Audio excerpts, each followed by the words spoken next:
hari ini kita akan belajar 3 poin ya, menjadi lebih baik. Karena apa yang ada di dalam Alkitab itu baik, ada yang lebih baik. Nah, kita harus bertumbuh, upgrade iman kita, upgrade diri kita, sehingga kita hidup bukan menjadi orang percaya saja, itu baik. Tapi bagaimana kita menjadi orang yang bisa berguna buat orang lain, itu lebih baik. Nah, ayatnya di dalam 1 Korintus 14, ayatnya yang keempat sampai dengan kelima. Di dalam 1 Korintus 14 ayat 4 sampai dengan kelima, ya. Siapa yang berkata-kata dengan bahasa roh, ia membangun dirinya sendiri. Tetapi siapa yang bernubuat, ia membangun jemaat. Aku suka supaya kamu semua berkata-kata dalam bahasa roh. Tuhan suka. Ya, termasuk Paulus ini, dia suka berbahasa roh. Artinya bahasa roh itu bukan sesat. Kita tidak boleh menyesat-nyesatkan orang kalau yang mereka berbahasa roh. Mungkin ada dari golongan atau aliran tertentu ya, yang mereka memang tidak percaya bahasa roh, mereka percaya cuma terjadi pada zamannya murid Yesus di dalam Kisah Para Rasul 2 itu. Tapi ini zamannya Paulus loh. Setelah berapa puluh tahun kemudian loh. Nyatanya masih ada bahasa roh, dan Paulus sendiri yang mengatakan, aku suka semua kamu berkata-kata dengan bahasa roh. Tetapi lebih daripada itu, supaya kamu bernubuat. Sebab orang yang bernubuat lebih ya berharga atau lebih baik daripada orang yang berkata-kata dengan bahasa roh. Kecuali kalau orang itu juga bisa menafsirkannya, sehingga jemaat dapat dibangun. Artinya apa di sini? Bahasa roh itu untuk membangun diri kita, berguna untuk kita. Kita lagi lemah, kita lagi takut, khawatir, nggak tahu mau doa apa, sehingga kita berbahasa roh. Kalau memang kita dikaruniai bahasa roh, silakan, ya kan? Tapi Tuhan katakan lebih baik bernubuat atau menafsirkan bahasa roh, sehingga kita mengerti apa yang kita katakan. Kenapa? Karena itu untuk membangun orang lain, membangun jemaat. Artinya poin pertama, membangun diri sendiri itu baik. Tapi membangun orang lain itu lebih baik. Kita hidup membiayai atau kita bekerja untuk diri sendiri itu baik.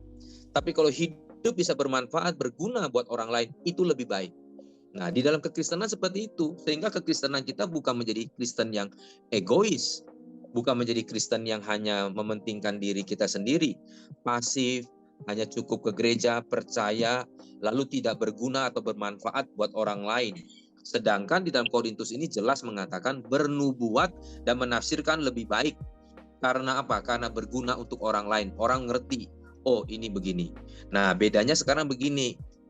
Kalau di dalam perjanjian lama, dulu waktu Alkitab kita belum lengkap, itu bernubuat itu melalui nabi.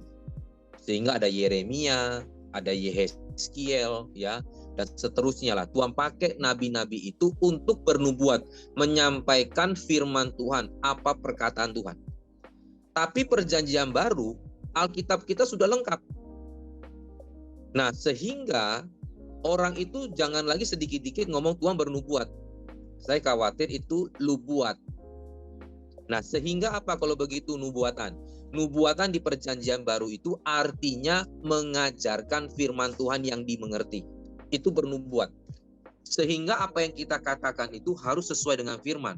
Ya, tentunya dengan rema juga, dengan pembahasan-pembahasan yang lain, tentunya juga dengan itu.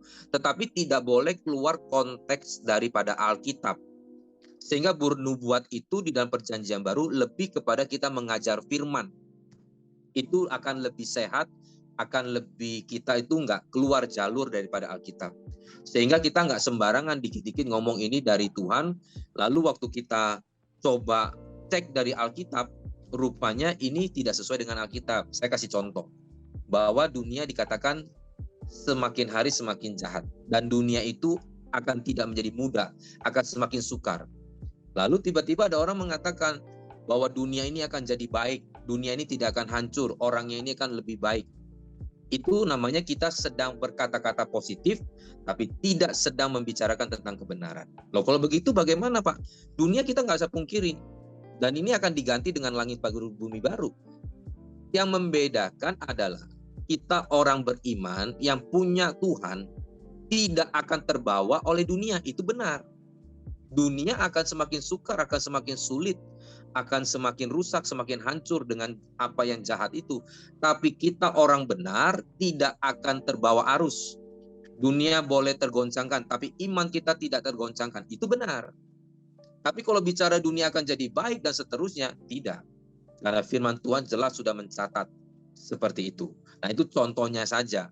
Artinya jangan lagi kita buat sesuatu statement atau nubuatan-nubuatan baru yang tidak sesuai dengan firman Tuhan. Lebih baik kita ngajar firman sesuai Alkitab, itu akan lebih sehat, lebih baik untuk iman kita. Nah, jadi sekali lagi bahwa hidup itu harus berguna, harus bisa lebih baik daripada yang dulu, ya. Baik itu untuk diri kita sendiri, perubahan hidup, khususnya di dalam karakter. Kedua, kita menjadi lebih baik untuk orang lain. Karena di dalam hal karunia pun ada yang lebih baik. Daripada kita berbahasa roh hanya untuk diri kita sendiri, lebih baik kita mengajar firman, membangun orang, itu lebih baik. Nah, itu yang pertama, menjadi lebih baik. Ya. Yang kedua, di dalam 1 Samuel 15 ayat 22. 1 Samuel 15 ayat yang ke-22. Dikatakan, tetapi jawab Samuel, apakah Tuhan itu berkenan kepada korban bakaran dan korban sembelihan sama seperti kepada mendengarkan suara Tuhan? Sesungguhnya mendengarkan lebih baik daripada korban sembelihan. Artinya korban sembelihan itu baik, tapi mendengarkan suara Tuhan lebih baik. Memperhatikan lebih baik daripada lemak domba-domba jantan. Ya, di sini kita bisa belajar bahwa memberikan persembahan itu baik. Melayani itu baik. Tetapi kalau kita tidak mendengarkan suara Tuhan, itu tidak baik. Mendengarkan di sini dalam terjemahan Inggris dikatakan to obey, taat. Artinya kalau kita memberikan persembahan, kita pelayanan, tapi kita tidak pernah taat dengan perintah Tuhan, firman Tuhan itu sendiri, maka kita tidak dikatakan lebih baik. Sehingga mendengarkan itu baik. Nah, sehingga tetapi kita juga jangan keliru akhirnya, Pak, kalau gitu persembahan itu tidak baik. Yang memberi persembahan itu juga satu ketaatan kita. Tapi ada kadang-kadang orang cuma memberi persembahan, dia mengabaikan firman Tuhan yang lain. Bagaimana kita harus mengampuni, mengalah, bersabar, menguasai diri. Ya, kita tidak lakukan itu. Nah, kita hanya melakukan satu doang nih, persembahan. Sehingga Yesus pernah mengajarkan, jikalau engkau memberikan persembahan, tinggalkan dulu. Berdamai dulu. Ya. Jikalau ada sesuatu ganjelan hati saudaramu kepada kamu, entah dia lagi pahit sama kita, nggak suka sama kita, berdamai dulu, selesaikan dulu. Lalu kembali memberikan persembahan. Artinya saya tidak katakan persembahan itu salah, perpuluhan itu salah. Tidak. Tapi kalau kita lakukan itu semua, tapi kita tidak taat, mengampuni, mengalah, itu persembahan Tuhan katakan tinggalkan dulu, berdamai dulu. Ada yang lebih baik, kamu harus berdamai. Ya. Nah, sekarang saya sedikit menyinggung soal persembahan ini ya. Karena jangan sampai kita akhirnya juga salah nih, tumpang tindih. Bukan soal nominal, bukan soal 1/10 ya. Tetapi bagaimana kita taat akan perintah Tuhan. Ingat nggak kejadian di mana janda miskin memberi 2 peser, lalu ada orang kaya yang memberi dengan beberapa dinar. Lalu Tuhan katakan mana yang berkenan? Janda miskin ini. Artinya bukan soal nominal, bukan soal besar makin dekat sama Tuhan, yang kecil nggak dekat sama Tuhan, enggak. Tapi janda miskin ini memberi dari kekurangannya. Artinya apa? Dia memberikan hidupnya kepada Tuhan. Lagi kekurangan, kesulitan makan, tapi dia tetap mau memberi kepada Tuhan. Artinya dia memberikan hidupnya kepada Tuhan. Duit 2 peser semua itu dia kasih. Artinya bukan soal nominal. Ananias Safira memberikan 50%, bukan 10%. Tapi waktu dia memberi kepada Tuhan, dia mendustai Tuhan. Hari itu juga Ananias Safira suami istri ini, Tuhan cabut nafasnya. Artinya bukan soal nominal di sini, bukan soal 10%, tapi motifnya, hatinya kepada Tuhan. Ini yang penting. Bahkan di dalam Alkitab ada mencatat begini. Orang kikir, ya, coba kita buka ayatnya. Di dalam 1 Korintus 6 ayat 10. 1 Korintus 6 ayat yang ke-10. Kita langsung lompat aja 1 Korintus 6 ayat 10. Kita lihat ada. Oke. Pencuri, orang kikir, pemabuk, pemfitnah, dan penipu tidak akan mendapat bagian dalam kerajaan sorga. Bayangkan, orang kikir sama pencuri, pemabuk, Tuhan samakan loh. Tidak dapat bagian dalam kerajaan sorga. Nah, sekarang saya mau membahas sedikit mengenai orang kikir ini. Orang kikir itu bukan bicara soal uang aja. Padahal kita diselamatkan bukan karena perbuatan baik. Bukan karena kita memberi, kita selamat. Kenapa sampai orang kikir itu nggak masuk sorga? Saya mau coba kelompokkan ada 5 model orang. Ya. Satu yaitu adalah orang yang punya karunia memberi. Orang yang punya karunia memberi ini nggak semua orang. Namanya karunia itu pasti Tuhan pilih khusus. Ya. Orang karunia memberi ini adalah orang yang memang betul-betul dipilih Tuhan lah. Biasa nih kalau saya boleh katakan sudah kelasnya hamba Tuhan. Ya, tanpa mengkultuskan orang, mungkin ya seperti gembala senior nih. Ya, dia bisa nih uangnya cuma misalkan 100.000, dia bisa kasih 90.000 ke orang. Tapi momen khusus, bukan setiap kali. Dia lihat orang utang, dikejar-kejar orang, dia bisa jual rumahnya, asetnya untuk bantu orang itu. Ini orang yang mempunyai karunia Roh Kudus. Ini bukan target kita. Tapi ini pilihan Tuhan secara khusus. Ini kita nggak perlu seperti ini, nggak perlu. Saya mau katakan nggak perlu. Kalau memang Tuhan suruh, silakan. Ya. Di bawah orang ini adalah orang yang murah hati. Nah, ini target kita nih. Orang murah hati itu apa sih? Orang murah hati itu artinya orang yang bisa menata keuangannya untuk masa depannya, untuk keluarganya, untuk makannya, untuk pekerjaannya. Tapi dia pasti ini. Dia menyisihkan untuk pekerjaan Tuhan dan orang susah. Ini pasti. Nah, ini target kita nih, orang murah hati. Yang dibawa orang murah hati ini adalah orang hemat. Orang hemat ini adalah orang yang mungkin nggak percaya Tuhan, saya boleh katakan begitu. Dia nggak ada kepentingan atau satu keharusan untuk menyisihkan uangnya untuk pekerjaan Tuhan atau orang miskin. Nggak punya kepentingan. Tapi orang ini akan ngitung untuk masa depan anaknya, keluarganya, dirinya, perusahaannya, bagaimana. Makanya ada istilah di dunia hemat pangkal kaya. Tujuannya hanya untuk diri sendiri dan keluarganya. Nggak salah, silakan. Hemat. Tapi ini bukan target kita. Target kita murah hati. Di bawah orang hemat ini adalah orang pelit. Orang pelit ini dia hanya untuk kepentingannya sendiri, tidak keluarganya. Kalau hemat tadi masih mentingin keluarga tuh, saudaranya, orang-orang tim intinya lah, keluarga intinya. Orang pelit hanya untuk dirinya sendiri. Keluarganya, anaknya, dia nggak peduli. Ada nggak orang seperti ini? Saya pernah ketemu. Dia beli mobil bagus, mobil mewah, istrinya nggak boleh setir. Istrinya boleh bisa bawa, tapi nggak diizinkan bawa mobilnya. Kalau dia lagi pergi ke luar kota, kuncinya disimpan, disarungin. Anaknya nggak boleh naik ke dalam mobilnya. Kalau dia nggak ada. Yang boleh nyetir cuma dia. Mobilnya dirawat sebagaimana udah seperti berhala.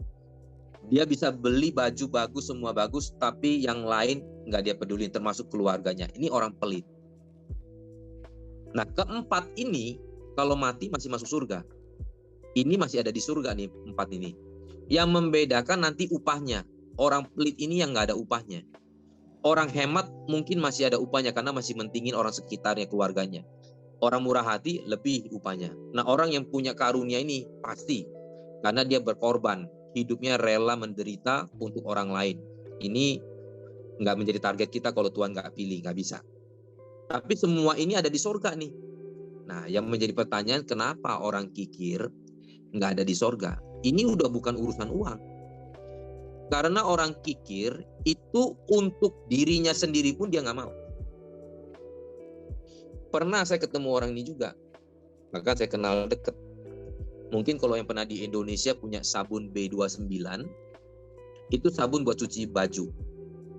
Sabun ini dia buat cuci badan, buat mandi maksudnya ya, buat cuci rambut, sehingga rambutnya tipis sekali. Saking iritnya, buat dirinya sendiri pun nggak mau loh. Lalu kalau sakit, minum selalu obat yang nggak tahu, nggak jelas, yang pokoknya dia cari yang paling murah. Nah, suatu ketika dia sakit, sakitnya nggak parah, bukan sakit yang kayak tumor, kanker gitu, bukan. Hanya mungkin sakit pencernaan apa, tapi karena nggak mau diobatin, hanya pakai obat-obat yang mungkin nggak terlalu jelas gitu ya, nggak mau ke dokter, ya akhirnya masuk rumah sakit. Orang ini bukan nggak punya uang, punya aset, ya mohon maaf, bahkan miliaran rupiah. Kalau digabung mungkin bisa 10-an sama deposito. Ada uang, bukan nggak ada uang. Orang kalau nggak ada uang akhirnya nggak ke rumah sakit, is okay, ya. Orang-orang desa itu kita maklumi, ya. Tapi ini orang kota punya aset, punya deposit, nggak mau. Begitu masuk rumah sakit, saudaranya yang juga punya, jengukin dia, awal-awal masih bantu dia. Tapi kan temen saudara dekat kan merasa kamu kan punya uang, kenapa nggak mau keluar gitu. Sehingga orang kan akhirnya jenuh juga toh. Orang akhirnya nggak mau bantu. Nah udah dibiarin, nggak mau jual juga, nggak mau tarik uang deposito juga. Akhirnya dia lebih baik pulang ke rumah, makan obat-obat yang biasa. Padahal penyakitnya nggak parah. Tapi karena tidak diobati makin parah, ujung-ujungnya meninggal dunia.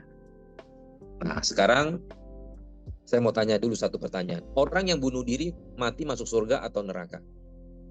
Saya mau pastikan masuk neraka. Loh kok bisa Pak? Saya mau pastikan dia sudah nggak ada Tuhan. Kalau memang dia orang Kristen ya. Kenapa? Karena orang yang di dalam Tuhan pasti dia tidak akan bunuh diri. Karena firman Tuhan mengatakan 7 kali orang benar jatuh, 7 kali dia bangkit. Artinya dia punya pengharapan ada Tuhan. Dia tidak akan pernah mengakhiri hidupnya. Dia pasti tahu hal itu dan Tuhan pasti menggerakkan dia. Dan firman Tuhan mengatakan bahwa tidak ada satu orang pun yang berhak atas nyawa kita selain daripada Tuhan. Kalau orang yang merasa mau bunuh diri, dia berhak atas nyawanya. Jadi kalau orang tersebut memang pernah Kristen, artinya dia sudah meninggalkan Tuhan dan meninggalkan imannya, murtad. Nah orang murtad, orang yang meninggalkan Tuhan, tidak mengakui Tuhan lagi sebagai juru selamatnya, pegangan hidupnya, pasti artinya orang itu sudah tidak ada Tuhan, pasti mati masuk neraka. Jadi saya tidak lagi menghakimi, tapi itu kenyataannya. Nah orang yang kikir ini adalah orang yang bunuh diri perlahan-lahan, artinya dirinya sudah tidak ada Tuhan. Nah kalau orang yang di luar Tuhan ya kita nggak usah ngomong, sudah pasti. Tapi orang yang di dalam Tuhan, tapi di dalam praktek hidupnya, entah nanti awalnya dia pelit, lalu nanti tidak mementingkan diri sendiri, itu proses semua. Tapi itu sudah mencerminkan bahwa dirinya sudah tidak ada Tuhan yang dia andalkan lagi. Sehingga pada akhirnya dia mengakhiri hidupnya. Makanya di dalam Korintus tadi dikatakan orang kikir tidak dapat bagian di dalam kerajaan sorga. Itu maksudnya. Bukan soal uangnya dia nggak kasih persembahan. Bukan. Itu urusan masing-masing. Ya, apa yang dia tabur dia akan tuai. Nanti juga ada upah di sorga. Tapi kikir ini sudah tidak ada ini.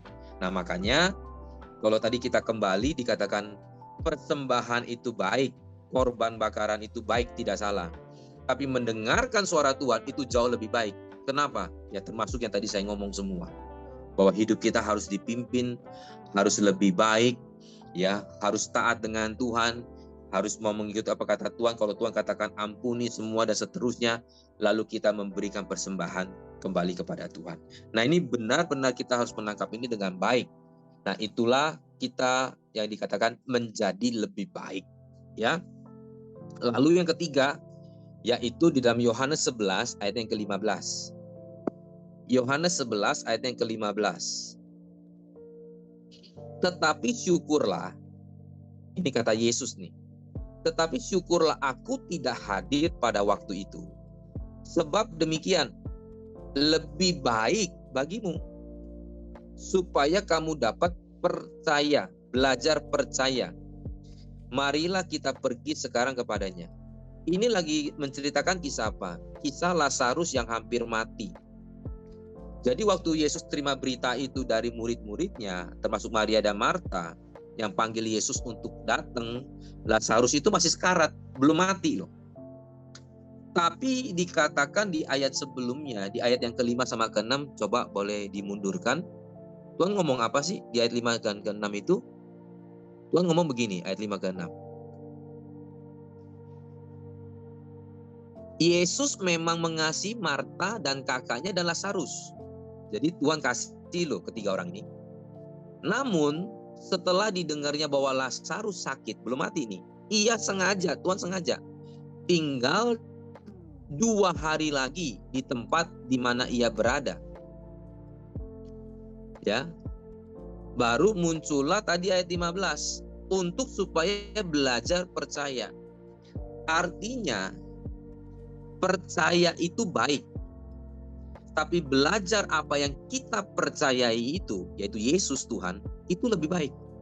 Artinya jadi orang Kristen itu baik. Tapi di dalam kekristenan kita belajar dengan Tuhan, mempercayai Tuhan, itu lebih baik. Nah, melalui apa? Pengalaman kita dengan Tuhan. Pengalaman kita dengan Tuhan. Kenapa Tuhan izinkan Lazarus akhirnya mati? Supaya mereka belajar percaya. Itu lebih baik. Iya. Punya pengalaman. Contohnya siapa? Ayub. Ayub itu kalau ditanya, lu kenal Tuhan nggak? Dia bilang apa? Dia kenal Tuhan dari katanya orang. Katanya orang tua, katanya temannya, katanya. Jadi kalau ditanya, lu punya pengalaman sama Tuhan, Tuhan baik, ya katanya begitu. Selalu kalau kita ditanya Kristen kita selalu tanya katanya siapa? Katanya orang. Itu baik, kita dengar kesaksiannya orang. Tapi begitu kita punya pengalaman dengan Tuhan, kita katakan apa? Karena sekarang saya mengalami, mata saya melihat. Nah, makanya hari-hari ini kalau kita misalkan punya problem, masalah, tantangan, ya, sebetulnya itu lebih baik. Kenapa? Karena supaya kita punya pengalaman dengan Tuhan. Asal masalah itu bukan kita cari-cari, ya, kita buat masalah yang aneh-aneh.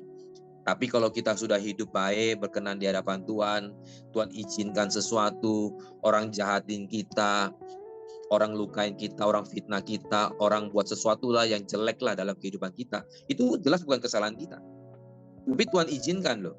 Supaya apa? Supaya kita belajar mempercayai Tuhan.